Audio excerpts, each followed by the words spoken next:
000 ans de cela que le Créateur de tout l'univers, du monde visible et invisible, a quitté le ciel pour la terre, en prenant la forme d'un serviteur, né d'une vierge femme, conçu par la vertu du Saint-Esprit. Jésus-Christ, malgré son apparence humaine, en lui habitait toute la plénitude de la divinité, parce qu'il n'était pas que le Fils de l'homme, il était aussi le Fils du Dieu vivant, celui que tous les anges des cieux adorent. Il est le seul envoyé de Dieu qui a apporté aux hommes la grâce et la faveur divine d'être sauvés et d'avoir par la foi en son nom la vie éternelle. Connaître le Fils de Dieu, tel est le terme.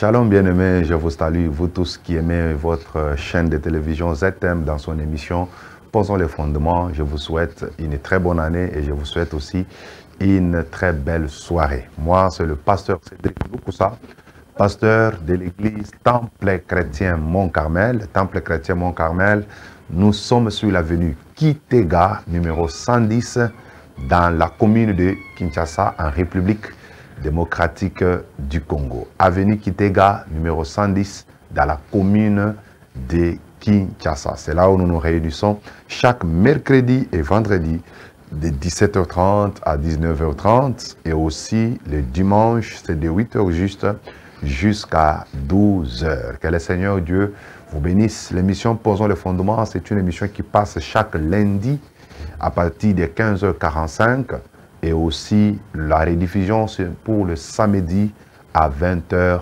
juste. Suivez-nous, vous pouvez aussi nous suivre sur nos chaînes YouTube, Pasteur Cédric Loukoussa officiel, et sur notre page Facebook qui a le même nom. C'est là où vous pouvez retrouver toutes les vidéos, toutes les émissions que nous avons eu déjà à passer dans ce cadre de Posons les fondements. Alors, on avait déjà abordé un autre cours. Comme vous êtes les habitués de cette émission, nous préférons parler le langage de cours. Et dans un même cours, vous pouvez trouver plusieurs leçons. Notre cours ou notre thème, c'est intitulé « Les mystères ». Les mystères, c'est le gros thème que nous avons tiré en 1 Corinthiens chapitre 4, le premier et le deuxième verset. Dans cette écriture, l'apôtre Paul dit qu'on nous regarde comme des serviteurs de Christ, comme des dispensateurs des mystères de Dieu. Donc, un bon serviteur de Dieu, un vrai serviteur de Dieu, c'est un dispensateur des mystères. Et nous avons dit que les mystères, ce sont des choses qui étaient cachées autrefois, mais qui ont été révélées par les apôtres. Les mystères, ce sont des vérités cachées. Ce sont des choses qui ne peuvent être connues que par les gens qui ont reçu un enseignement bien équilibré.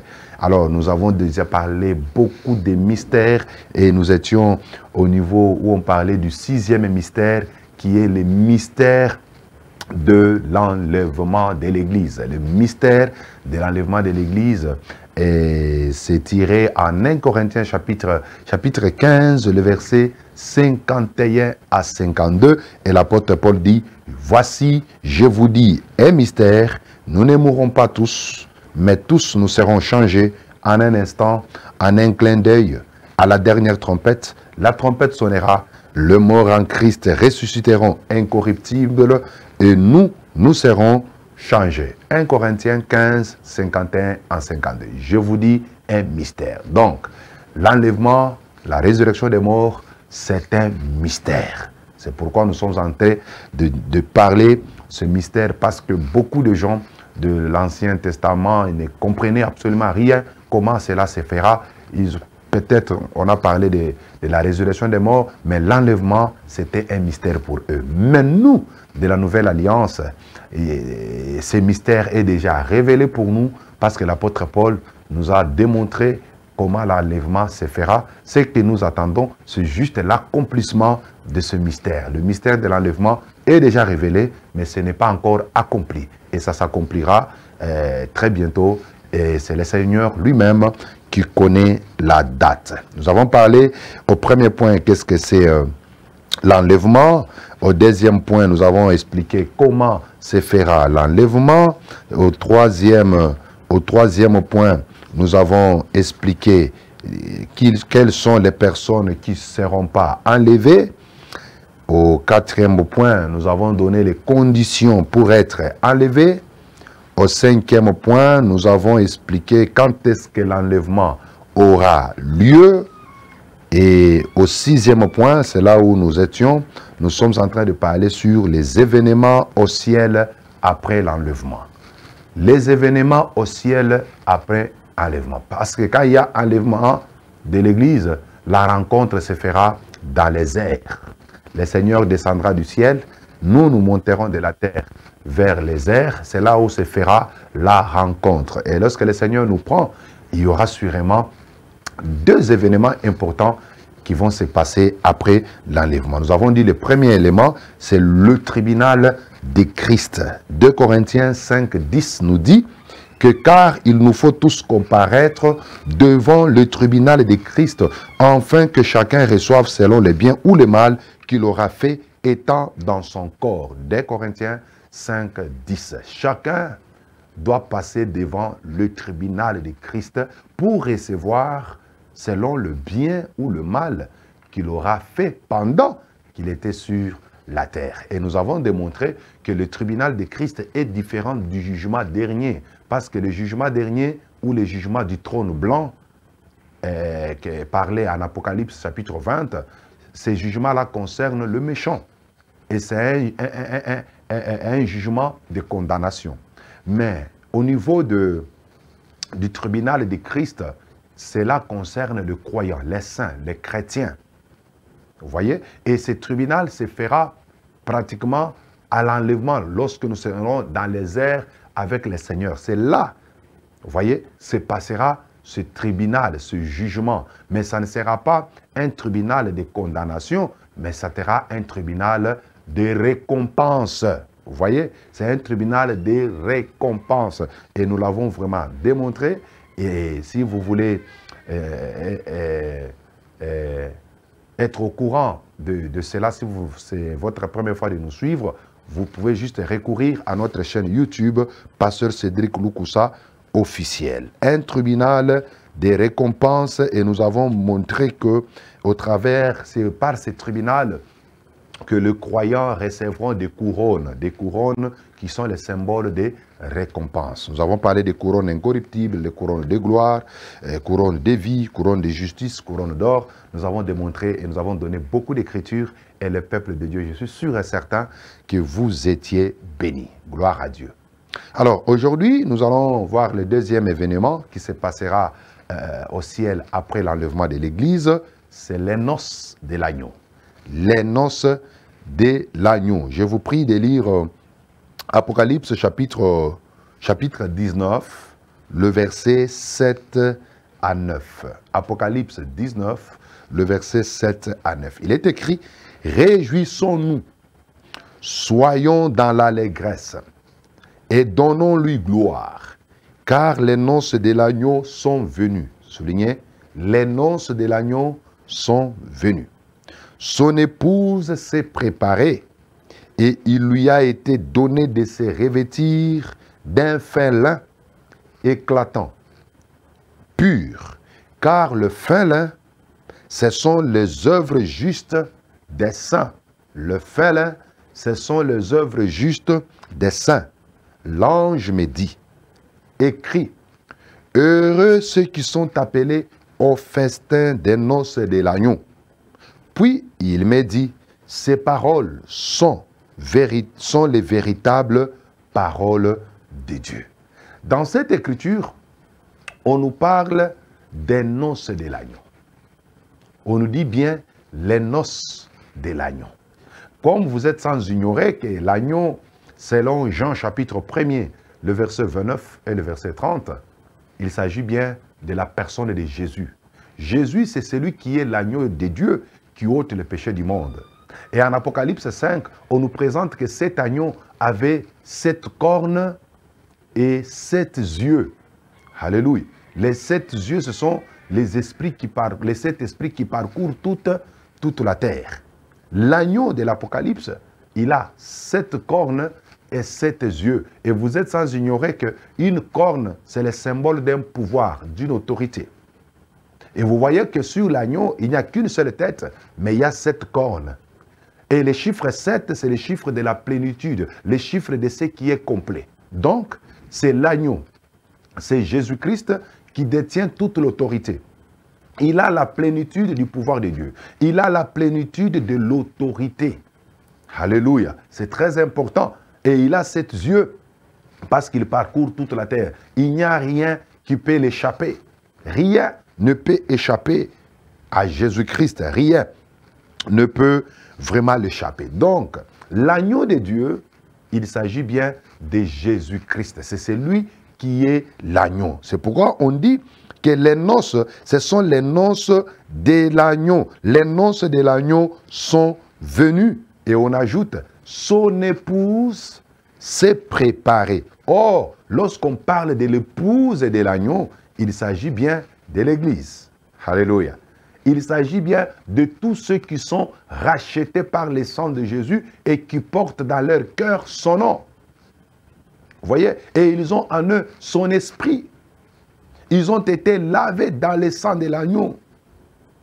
L'épouse est constituée de ceux qui ne se sont pas souillés. L'épouse marche avec l'agneau partout. L'épouse est sainte. L'épouse est pure. C'est ça l'Église. Vous voyez? Donc quand nous parlons de l'Église, mes frères, ne voyez pas des bâtiments. Ne voyez pas les bâtiments. Même quand nous disons le mystère de l'enlèvement de l'Église, l'Église, là, ça ne sera pas les bâtiments qui seront enlevés, mais ça sera les saints, les rachetés, qui se réunissent dans certains lieux. Mais eux, ils ont le nom de l'agneau sur leur front. Ils les suivent partout. Ils parlent en son nom. Ils sont lavés par le sang de Jésus, par le sang de l'agneau. Ce sont ces gens-là que nous appelons épouses. Ça n'a rien à faire avec une dénomination. Non. Dans chaque dénomination, il y a des saints qui sont réellement convertis, qui sont nés de nouveau, baptisés du Saint-Esprit. C'est ces groupes de gens tirés de nos différentes assemblées, tirés de nos différentes dénominations, qui formeront maintenant ce que nous appelons épouses du Seigneur. Donc l'Église n'a rien à faire avec nos dénominations ou nos assemblées, non. C'est un peuple élu. C'est pourquoi nous disons d'ailleurs que l'Église, c'est le corps mystique de Christ. C'est le corps mystique de Christ. C'est très important. Tu peux faire partie d'une église locale sans avoir fait partie de l'église corps de Christ. Alors que celle qui sera enlevée, c'est l'église corps de Christ. C'est elle qui sera enlevée. Nos bâtiments resteront tels qu'ils sont et tels qu'ils sont. Les bâtiments resteront. Mais ce sont les rachetés qui iront dans l'enlèvement. Donc, quand nous parlons que l'épouse s'est préparée, il s'agit bien de l'Église. C'est l'Église qui s'est préparée et qui sera enlevée. Très important et très capital. Alors, nous parlons des noces de l'agneau qui est comme un deuxième événement qui se passera après l'enlèvement de l'Église et bien sûr au ciel. Parce qu'après l'enlèvement de l'Église, nous avons montré qu'il y a des événements qui se passent au ciel, il y a des événements qui se passeront aussi sur la terre. Sur la terre, ça sera la manifestation de l'Antichrist. C'est l'entrée en jeu de la personne de l'Antichrist, du faux prophète, ainsi de suite. Mais au ciel, le premier événement, nous avons dit, c'est le tribunal de Christ, qui est un tribunal de récompense, où chacun recevra une couronne, et c'est la couronne qui déterminera la place de chaque croyant, de chaque racheté dans la salle des noces. Alors, nous parlons, comme je l'ai dit aujourd'hui, des noces de l'agneau. Alors, vous allez remarquer que le mariage hébreu s'est déroulé en 3 grandes étapes. La première étape, c'était la période qu'on appelle les fiançailles. Cette période se faisait même de sorte que les époux, c'est-à-dire ils sont encore des fois ça se faisait, les époux sont encore enfants. Déjà, on a déjà choisi une épouse pour les garçons. Alors, la deuxième étape, c'est ce qu'on appelle la présentation. La présentation se faisait avec beaucoup de festivités et cela pouvait durer plusieurs jours. Ça peut durer plusieurs jours. Certains parlent même que les festivités, c'est-à-dire la présentation, pouvaient faire même 7 jours environ. Et la présentation précédait la cérémonie en question, qui est la troisième étape qu'on appelle l'échange de vœux, qui est la cérémonie. C'est comme ça que les mariages chez les Hébreux se passaient, en 3 étapes. La première étape, ce sont les fiançailles. La deuxième étape, c'est la présentation qui était accompagnée des festivités pendant plusieurs jours. Et la troisième étape, c'était la cérémonie en question du mariage ou l'échange de vœux. Alors, vous allez remarquer que lorsque on nous présente aussi l'affaire de Jésus et de son Église, la relation qui lie Jésus et son époux et son Église, c'est la relation époux-épouse. Époux-épouse. C'est pourquoi vous allez voir en Éphésiens chapitre 5, l'apôtre Paul, parlant de l'Église, il dit c'est un mystère et il dit, il parle de l'Église par rapport à Christ, il parlait des époux, par rapport des maris ou de la femme, par rapport à l'Église et à Christ. Vous voyez un peu cela? C'est comme ça que les choses étaient comparées. Alors, de la même manière que nous avons ces 3 grandes étapes pour la célébration des mariages hébreux, c'est de la même chose aussi que se passera les mariages entre Christ et l'Église que nous sommes. Alors, jusqu'aujourd'hui, l'Église est dans une période qu'on appelle la période des fiançailles. L'Église est fiancée à Christ. Vous allez vous rappeler, par exemple, en 2 Corinthiens, chapitre 11, 2 Corinthiens, chapitre 11, je commence par le premier verset. L'apôtre Paul dit, « Oh, si vous pouvez supporter de ma part un peu de folie, mais vous me supportez,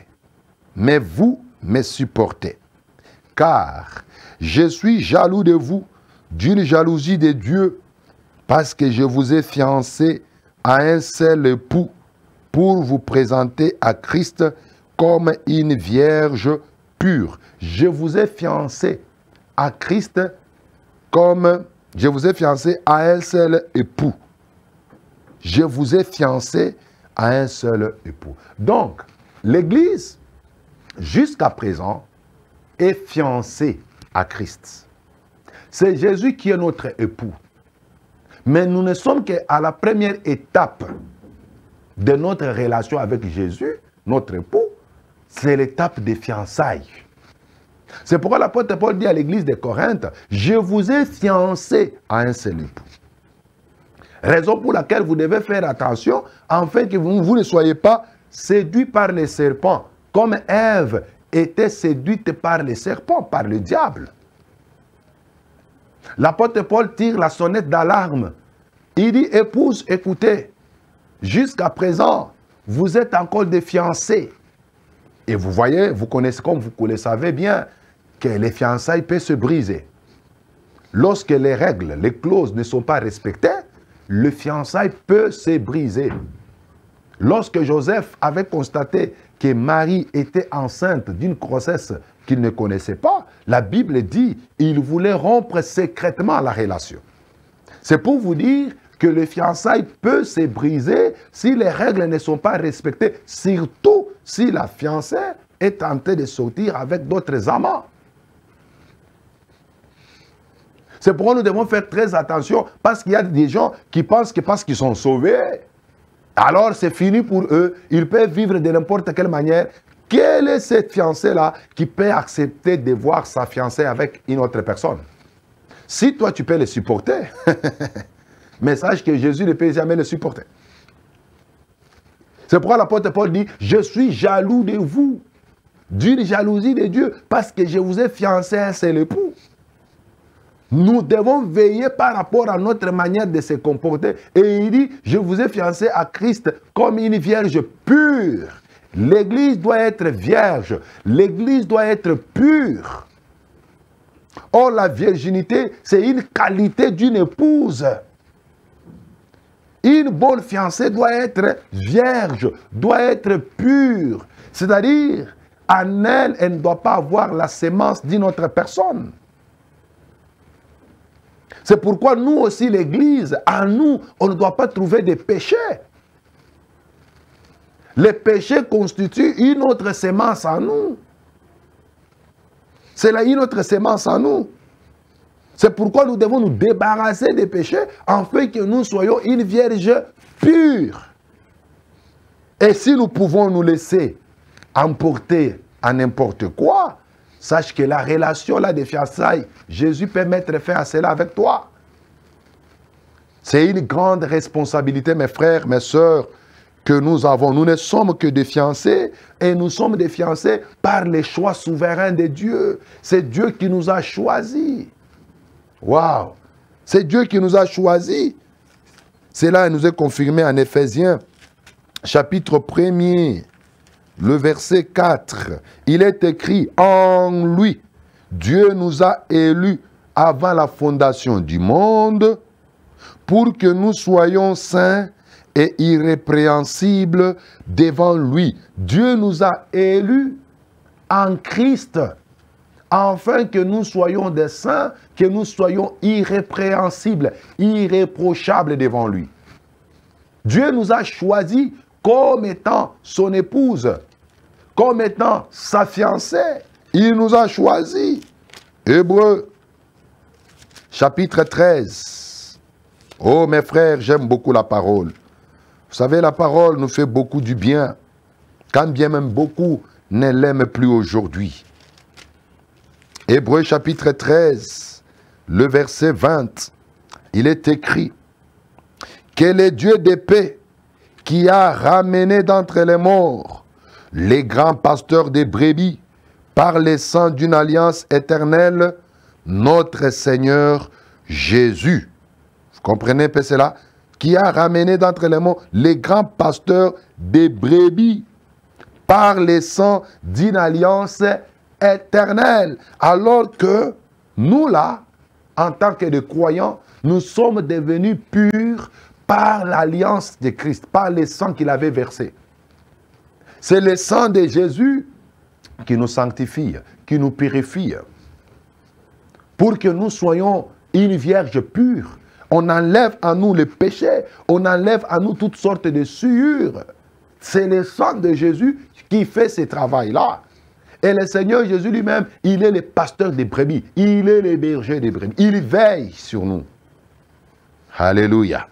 Événement très important. Donc, l'Église a été fiancée à Christ par son choix souverain de toute éternité. C'est pourquoi en Hébreux 13, 20, cette alliance-là, c'est une alliance éternelle. Jésus nous a choisis pour toute l'éternité, afin que nous soyons irrépréhensibles, irréprochables, purs et sanctifiés.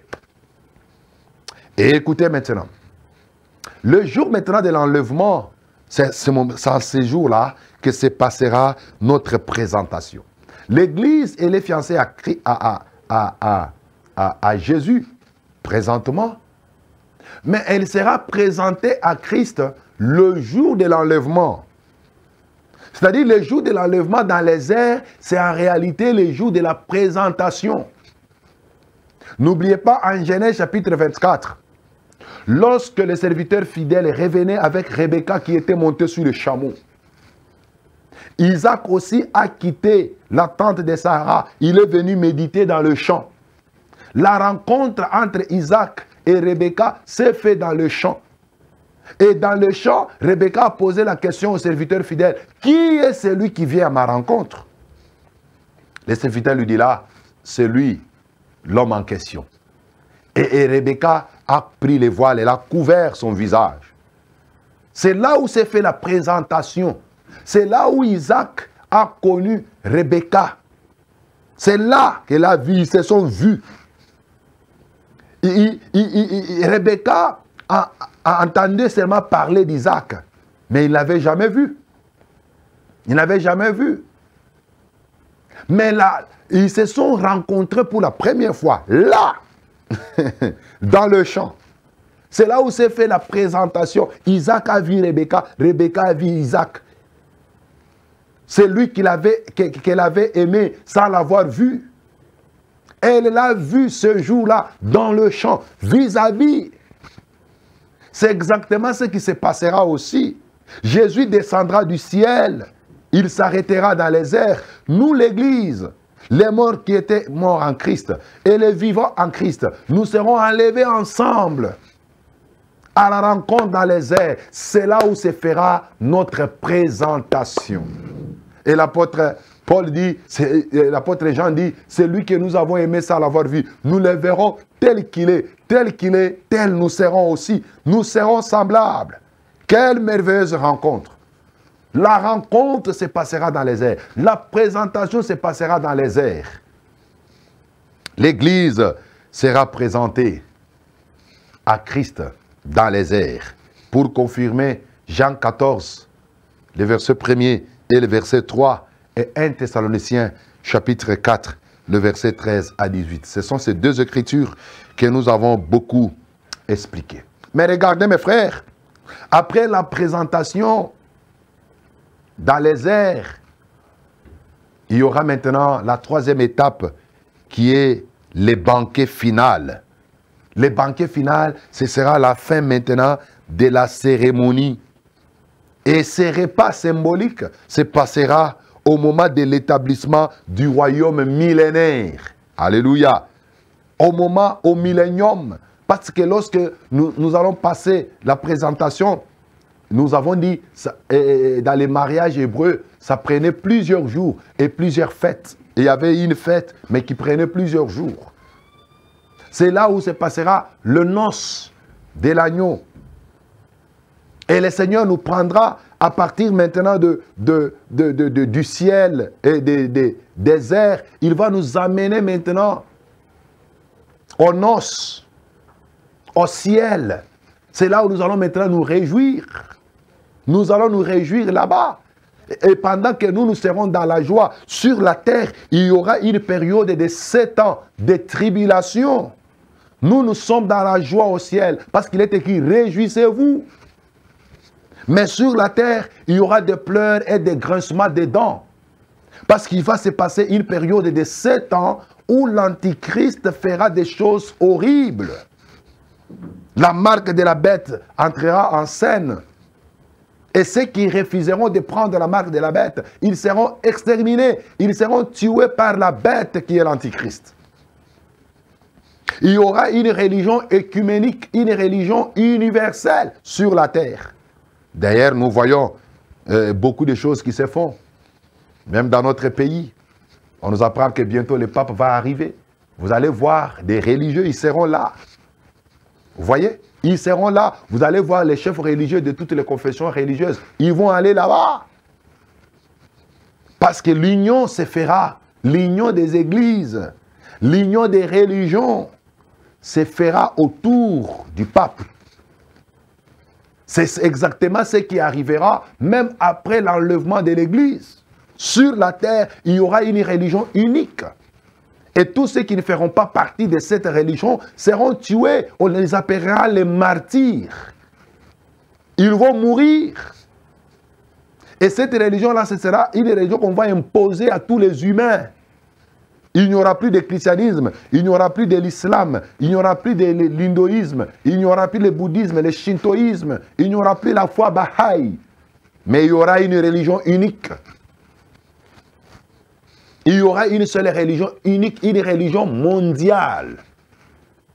Et la personne prépondérante, ça sera le pape.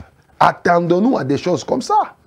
Ce que nous pouvons voir aujourd'hui, ce n'est que l'ombre de choses qui se passeront plus tard. Mais intéressons-nous aux choses du ciel, mes bien-aimés. Au ciel, pendant qu'il y aura des choses horribles sur la terre, nous au ciel, ça sera la joie. Ça sera la joie. Mais après cette période de joie, l'Église descendra sur la terre au début du millénium. C'est là où se passera maintenant le banquet final. Waouh! Ce sont les choses merveilleuses, mes bien-aimés. Tu peux rater l'invitation dans des fêtes de ce monde, mais ne rate pas la fête céleste. Ne rate pas la fête céleste. Donc, je voulais dire, les mariages hébreux se présentaient en 3 étapes. Il y avait les fiançailles, la présentation et la cérémonie ou l'échange de vœux. Exactement aussi, le mariage entre nous et Christ qui est notre époux se passera aussi dans ces 3 étapes. La première étape, c'est la période des fiançailles. Jusqu'à aujourd'hui, quand nous croyons en Jésus, nous devenons sa fiancée. Vous comprenez? Nous sommes la fiancée de Christ. Et la présentation qui est accompagnée des festivités se passera le jour de l'enlèvement, aussi dans les airs. Et Christ nous prendra maintenant à partir des airs, il va nous amener maintenant au ciel. C'est là où se fera maintenant la fête. Nous serons là-bas pendant plusieurs années. Mais ça n'est pas encore l'éternité. Vous voyez? Nous allons passer là-bas 7 ans au ciel. Dans la joie, dans la réjouissance, avec notre époux, Jésus. Et maintenant, à la fin, là, nous descendrons maintenant sur la terre au début des milléniums. Nous descendrons maintenant sur la terre. Vous voyez un peu ça? C'est très important. C'est très capital. Peut-être on reviendra sur ces choses plus tard lorsqu'on va vous parler un peu avec beaucoup de détails sur les livres de l'Apocalypse. Alors, mes frères, il y a quelque chose qui est très important. On dit que l'épouse qui s'est préparée, on lui a donné le félin comme vêtement. Vous voyez? Le félin comme vêtement. L'épouse ne peut pas rencontrer l'époux sans préparation. C'est pourquoi vous allez voir, même Esther, avant d'aller rencontrer le roi Assuérus, elle a été préparée. Elle a passé toute une année de préparation. Et elle était entretenue par les eunuques. Waouh! Elle était entretenue par les eunuques parce que ce n'est pas n'importe qui peut préparer l'église. C'est lui qui doit préparer l'épouse, c'est lui qui doit garder l'épouse, doit être un eunuque, c'est-à-dire un homme et dépouillé de tout sentiment humain.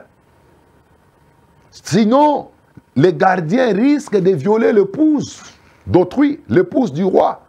C'est pourquoi Esther était entre les mains des eunuques. On l'a lavée avec des aromates, avec des parfums. Vous voyez un peu ça? Et elle est devenue belle, présentable. C'est comme ça qu'elle s'est présentée devant le roi et elle a été acceptée comme reine. Vous voyez? C'est le même conseil que Naomi donne à Ruth. Quand vous lisez le livre de Ruth. Avant d'aller rencontrer Boaz, Naomi dit à Ruth, Ruth, écoutez-moi, lave-toi, oins-toi et porte tes vêtements, sois revêtu.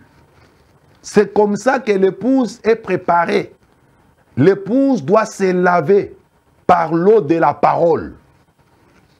Parce que l'eau, c'est le symbole aussi de la parole. Ephésiens chapitre 5 nous le dit. L'église doit être lavée par l'eau de la parole. La parole de Dieu que vous écoutez, c'est une eau pure. Ça vous lave, ça enlève un peu des odeurs en vous. Parce qu'une épouse ne peut pas se présenter devant son époux avec des odeurs. Et c'est l'eau de la parole qui te lave, qui te purifie. Et Naomi dit à Ruth, après que tu sois lavé, oins-toi. Or, l'onction, selon Luc chapitre 4, les versets 16 à 18, c'est l'image du Saint-Esprit. Jésus dit, l'Esprit du Seigneur est sur moi, il m'a oint. L'onction, c'est l'image du Saint-Esprit. Après que tu sois lavé par la parole de Dieu, il faut que tu sois oint du Saint-Esprit. Mais la troisième chose aussi, il faut que tu sois revêtu. Il faut porter les vêtements. Mais ce n'est pas n'importe quel type de vêtements. C'est le fin lin. C'est ça le vêtement de l'épouse, le fin lin. Même le sacrificateur, avant qu'il n'entre en fonction, il était d'abord lavé, il était revêtu et il était aussi oint. C'est la même chose. La consécration des sacrificateurs s'est passée par ces 3 étapes. Les lavages d'eau, le revêtement et aussi l'onction d'huile. C'est comme ça que les choses s'est passées. Parce que les sacrificateurs devaient entrer dans le sanctuaire pour rencontrer Dieu. Ils ne devaient pas les rencontrer de n'importe quelle manière. C'est exactement la même chose. La parole que tu écoutes, bien-aimé, c'est le conseil de Naomi. Lave-toi, oins-toi et revêt-toi. Mais tu ne peux pas porter n'importe quel habit. C'est le fin lin. Ne commettez pas l'erreur des femmes qu'Ésaïe nous parle dans son livre.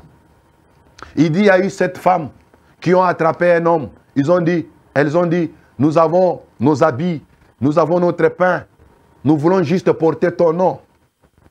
Aujourd'hui, les femmes qui sont l'image des églises, elles ont leur pain, elles ont leurs vêtements, elles ont leurs paroles, leur nourriture, et elles ont leurs œuvres. Parce que les vêtements, c'est l'image des œuvres. L'église ne doit pas porter le manteau de Shinéar. Parce que le manteau de Shinéar, c'est le manteau de la malédiction. C'est le manteau qui a mené à toucher aux interdits.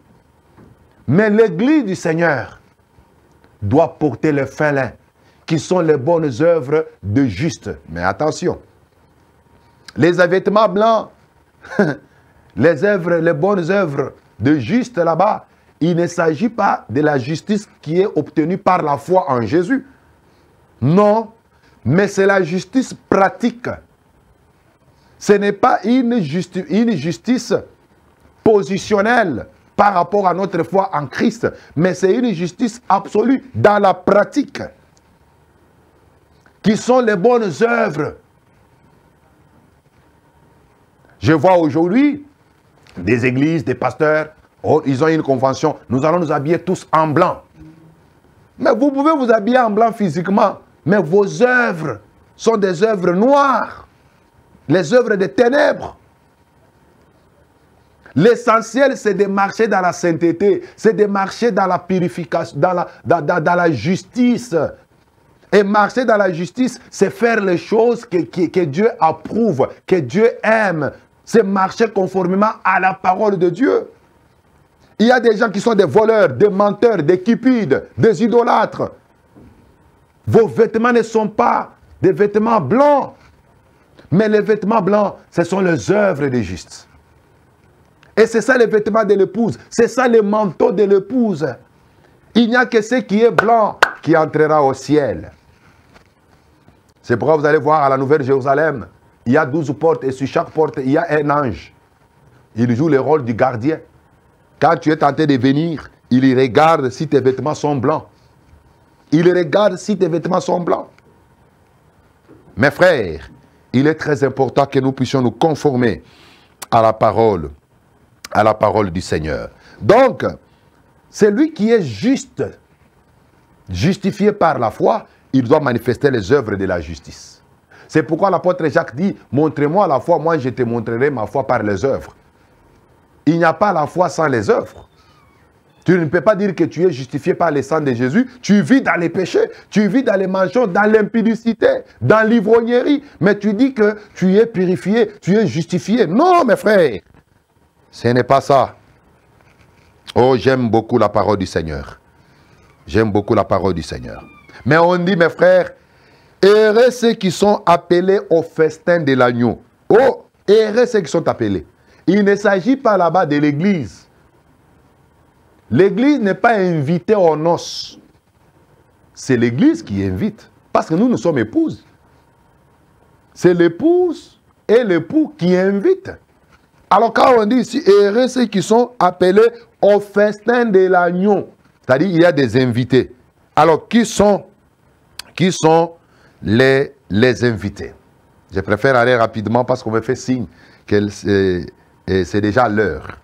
Les invités, ce sont ceux qui sont sauvés avant la Pentecôte. Tous ceux qui étaient sauvés avant la Pentecôte, ce sont les invités des noces de l'agneau. C'est-à-dire tous les croyants fidèles, sauvés par la grâce, par les moyens de la foi, avant la naissance de l'Église. Parce que l'Église était née à la croix et s'est manifestée à la Pentecôte, physiquement. Pourquoi j'ai dit que l'Église était née à la croix? Parce que l'épouse doit sortir des côtes de son époux. Ève est sortie des côtes d'Adam. Et les soldats à la croix, merci à ces soldats, il est venu avec une épée, une flèche, et a introduit dans les côtes. Le sang est sorti, l'eau est sortie. C'est là s'est passée la naissance de l'Église. Mais en acte 2, dans la chambre haute, c'est la manifestation maintenant de l'Église. Vous comprenez un peu cela? Alors, tous les gens qui étaient nés avant la naissance de l'Église, avant la Pentecôte, qui avaient cru, qui sont morts dans la foi, ces gens-là, ça sera aussi les invités. Les invités. Ils ne constituent pas l'épouse, mais ils seront néanmoins glorifiés et ils régneront avec Christ lors même du millénium. C'est très important. La deuxième des choses, parmi les invités, ils figureront aussi les saints de la tribulation, c'est-à-dire tous les gens qui seront sauvés pendant la période de la tribulation. Acte 7 nous présente, plutôt, Apocalypse 7, on nous présente des groupes de gens qui seront sauvés pendant la grande tribulation. Il y a les 144 000 juifs et il y a aussi la grande foule qui est venue de toutes les nations. Ce sont les sauvés de la grande tribulation. Les gens qui ont raté l'enlèvement, mais qui seront sauvés pendant la tribulation, qui vont résister à l'Antichrist, qui refuseront de prendre la marque de la bête, qui n'adoreront pas l'image de l'Antichrist. Ce sont ces gens-là aussi, après qu'ils soient tués, ils les ressusciteront bien sûr pour régner avec Christ pendant 1000 ans. C'est Apocalypse chapitre 20, les versets 1 à 4 qui nous parlent cela. Mais en dehors aussi des martyrs, les sauvés de la tribulation, il y aura aussi, parmi les invités, il y aura aussi des croyants qui pénétreront en vie dans leur corps terrestre, dans le royaume millénaire. Il n'y aura pas seulement ceux qui mourront, les martyrs, mais il y aura aussi des gens qui resteront vivants et qui entreront au millénium vivants. Alléluia. Les bénéficiaires du millénium, il n'y aura pas seulement les martyrs ou les sauvés de la grande tribulation, mais il y aura aussi certaines personnes, les croyants, qui entreront vivants au millénium. Ce sont ces croyants qui mourront, parce qu'ils entreront dans le millénium avec leur corps terrestre. Alors l'Écriture dit, le plus jeune mourra à 100 ans. C'est pourquoi les bons eschatologues disent que dans les milléniums, il n'y aura pas l'absence de la mort, mais il y aura la longévité. Les plus jeunes mourront à 100 ans. Qui mourront? Ce ne sont pas ceux qui ressusciteront avec les corps glorifiés. Non, mais ceux qui mourront, c'est ceux qui entreront au millénium avec leur corps terrestre. Waouh! Ce sont de très bonnes choses, mes frères. Et c'est pourquoi cette émission s'intitule « Posons les fondements ». Donc, nous sommes heureux de terminer ces points sur le mystère de l'enlèvement. Vous savez que nous avons fait pratiquement 5 émissions juste pour terminer ceci. Alors, parce que c'est un point qui est très, très, très, très profond. Je me prépare vraiment avec un très bon syllabus quand on va terminer tous les mystères qui sera mis à votre disposition et vous serez bénis, bénis énormément. Je crois que prochainement, nous allons attaquer un autre mystère. Si je ne me trompe pas, ça sera le mystère du royaume des cieux. Très important, un mystère aussi très important que l'Église doit connaître parce que cela est déjà révélé au travers des Écritures. Que le Seigneur vous bénisse abondamment. Moi, le pasteur Cédric Lukusa, je suis pasteur de l'église Temple Chrétien Mont-Carmel Temple chrétien Mont-Carmel, nous sommes sur l'avenue Kitega, numéro 110, dans la commune de Kinshasa. Nous nous réunissons là-bas chaque mercredi et vendredi de 17h30 à 19h30 et les dimanches, c'est de 8h juste jusqu'à 20h, jusqu'à 12h. Donc dimanche, c'est de 8h jusqu'à 12h. Nous avons aussi des numéros de contact. Vous n'avez pas compris, vous pouvez nous poser la question. C'est un numéro sur WhatsApp. Nous sommes disposés pour répondre à vos préoccupations. Vous nous avez suivis en retard. Veuillez entrer dans notre chaîne YouTube, Pasteur Cédric Lukusa officiel. Visitez cette chaîne qui a beaucoup d'enseignements qui vous bénissent. Et nous sommes sûrs et certains que vous ne serez jamais, jamais, jamais déçus. Quant à moi, je vous retrouve le lundi prochain à la même heure. Mais pour ceux qui nous ont suivis en retard ou ceux qui veulent encore enrichir cet enseignement, suivez-nous en rediffusion à la même chaîne les samedis à 20h juste. À mon nom personnel et au nom de toute l'équipe technique des ZM et au concepteur de cette émission, M. Serge Katouma, je vous souhaite une très bonne soirée. Que Dieu vous bénisse.